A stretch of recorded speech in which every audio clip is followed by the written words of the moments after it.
Elon Musk has said that a bunch of people will probably pass away during SpaceX's early missions to Mars. Elon was talking with the founder of the X Prize Foundation when he made the comments. Elon, along with officials at SpaceX, have said they plan to get humans on the Red Planet by the year 2026, with them saying that this is several years before NASA.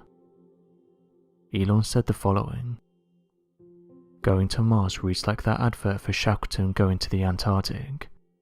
You know it's dangerous, it's uncomfortable, and it's going to be a long journey.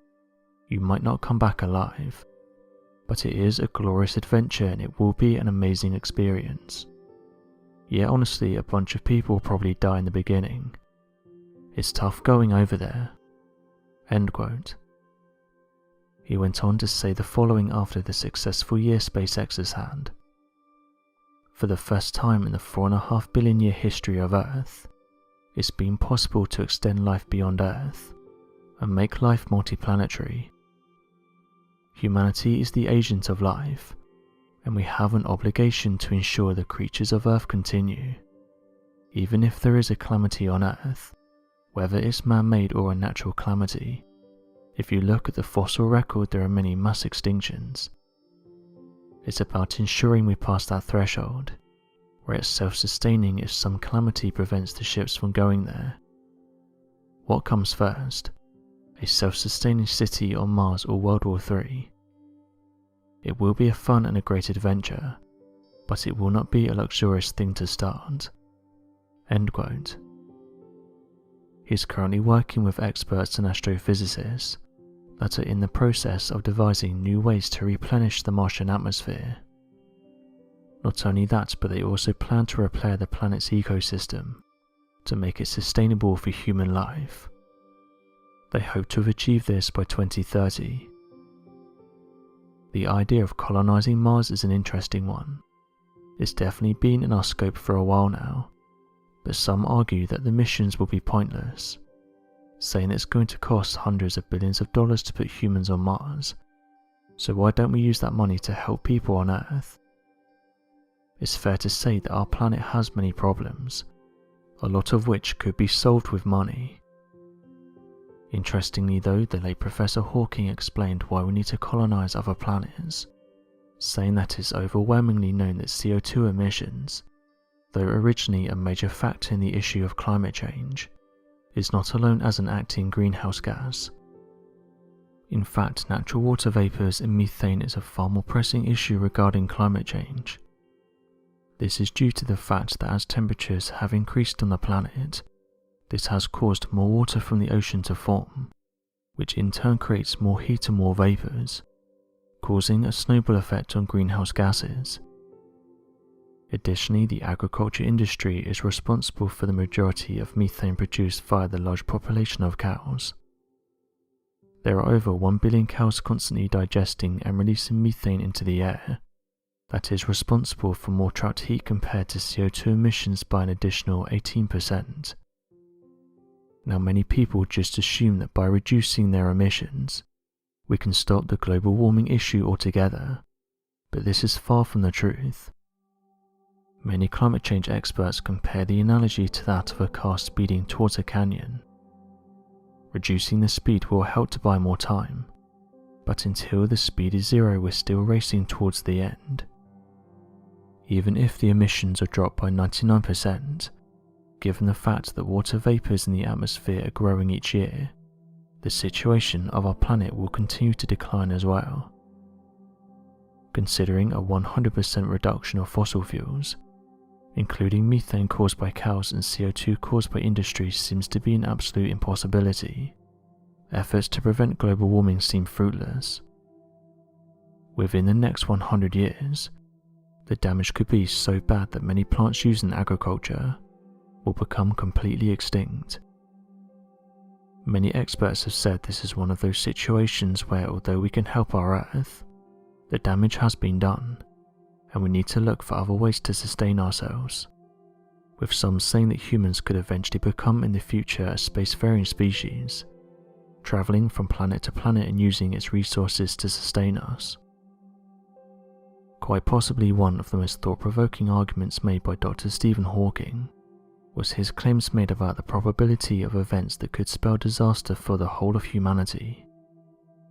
By his calculations regarding the overall probability of the Earth facing a cataclysmic event at a large enough scale to cause human extinction, Dr. Stephen Hawking stated it would take as little as 100 years before humans would be unable to inhabit our planet Earth any further. The cause for such calculations he regarded were due to several factors that most people never even took into consideration. Not only is climate change and global warming an important issue that should be addressed, but by his calculations, there is no possible way to overcome the issue regardless of any form of advancement. As dark and disturbing as Dr. Stephen Hawking's predictions of doom and extinction may be, the late research scientists also seem to have a tremendous amount of optimism relative to the coming ages of technological advancements and exploration.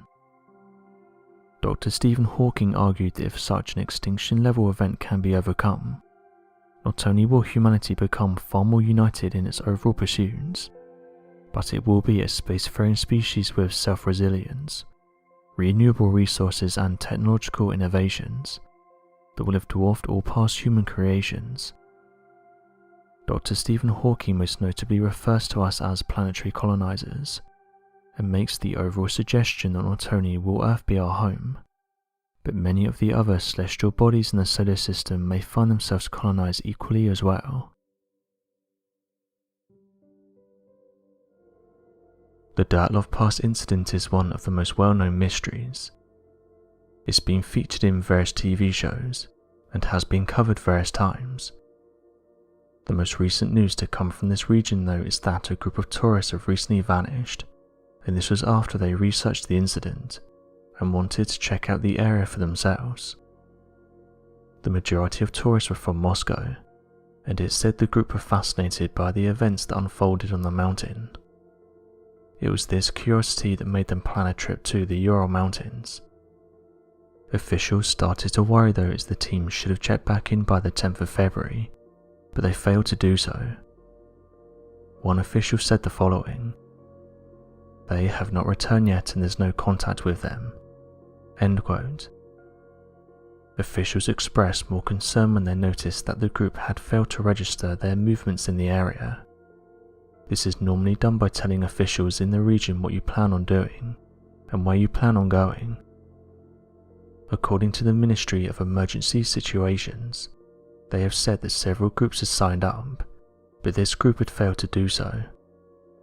Russian officials then attempted to track down the group, and Russian media said that a day after they went missing they were successfully found.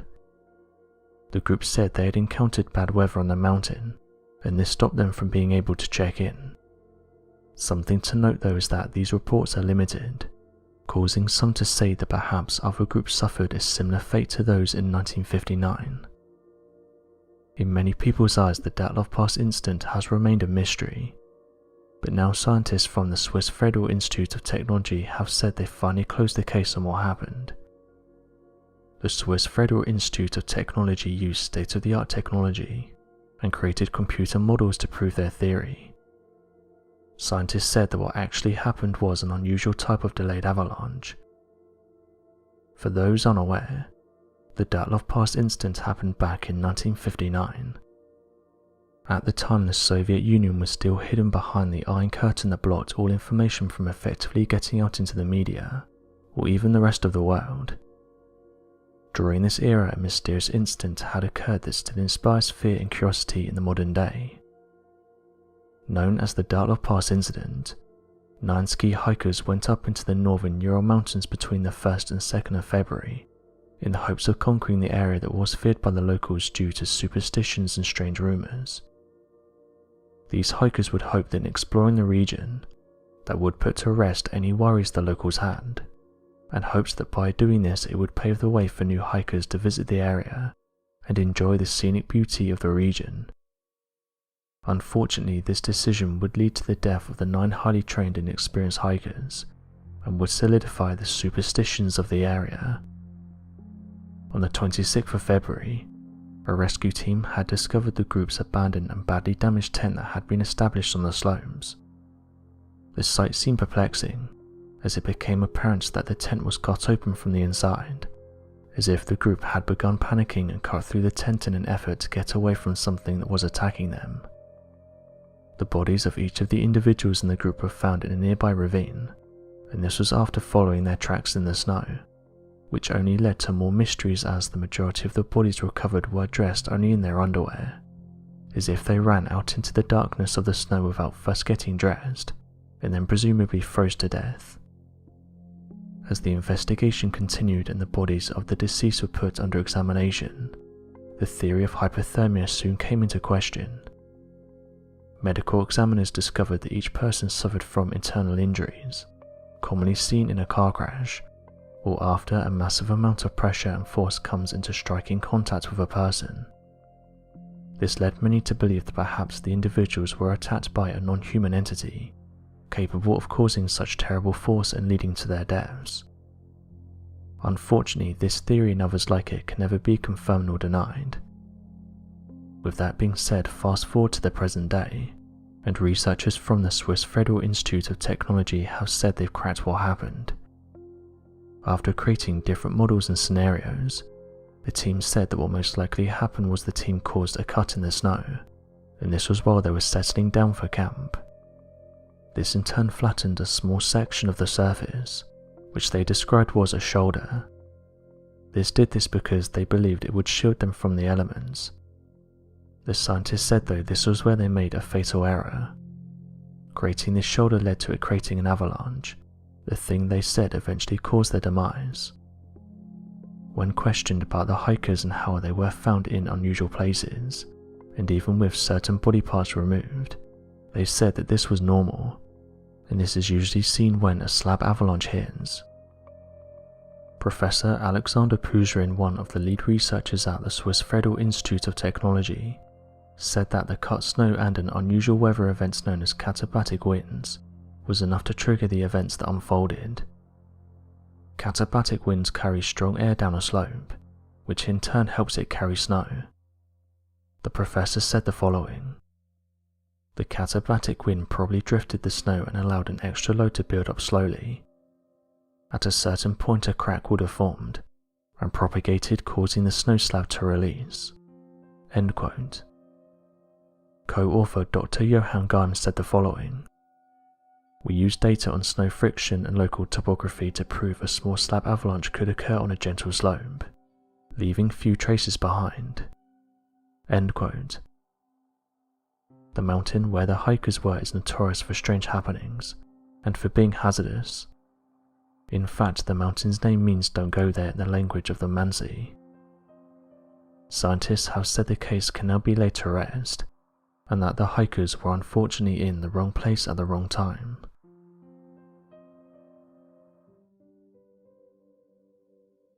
Although constantly on show, the White House is one of the most protected places on the planet. The true extent of the protection at the White House though has never been disclosed. While Secret Service members have given details about how it protects the building, along with the president, they've said that there's still many things that the general public are not aware of. Service members have said that it's near impossible to take over the building, saying that it has some of the best tech on the planet, and that things like windows are near impossible to get into. Officials have said the building is under constant surveillance, and they are confident that no one will be breaking in anytime soon. So what happens when advanced tech makes its way towards the building? This is exactly what happened back in 2010, when a former White House and Air Force engineer captured a mysterious craft hovering above the building. Although most believe that UFOs won't harm us, and point to the countless interactions people have had with them, from a security point of view we have no way of stopping these things getting in secure locations, with high-up officials saying that they easily get into restricted airspace, and that when we send out our jets to investigate, they are easily able to outmaneuver them, with some former pilots even going on to say that it's like they're toying with them. Mr. Allen though made the bold claims that these crafts are actually working with the US government. Mr. Allen said the following about the photograph. "I have photographs of an extraterrestrial craft coming into land, and this is under or around the White House. On July 20th, 2010 at 3 in the morning, in Washington, D.C., approximately 1 mile southeast of the White House, I photographed a slow-moving hyperdimensional extraterrestrial aircraft. I then watched the UFO fire a ray of light, or directed energy beam in the vicinity of the White House." End quote. Mr. Allen goes on to detail this isn't the first time he's encountered UFOs, saying that he grew up on US military bases and now resides in Washington, D.C. He said that when he was young he was visited by a group of 4 to 5 grey extraterrestrials in silver spacesuits, and said that these mysterious beings went on to implant him with a device. He then explains that the strange device has gone undetected for years, but said that he receives signals in his mind that tell him to go to certain places across the United States, and when he does, he said he always sees a UFO. He said that he thinks these are the same crafts that were seen above Washington back in 1952.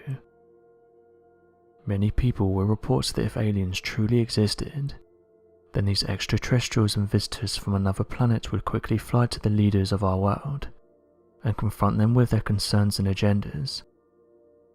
Depictions from old science fiction movies of the early 1900s showcases this thought more than others, with props of unidentified flying objects landing on the White House lawn, filled with extraterrestrials attempting to approach the leaders of the free world.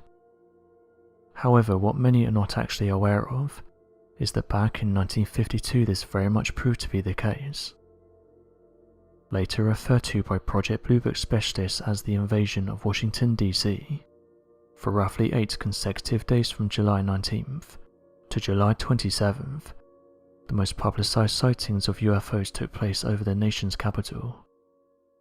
Not only were there a tidal wave of reports that flooded in from the general population, as outlined by UFO historians and alien investigators, but the report consisted of high officials, members of the military and Air Force. One of these reports took place at 11:40 p.m. on Saturday, July 19th, from a man by the name of Edward Nugent.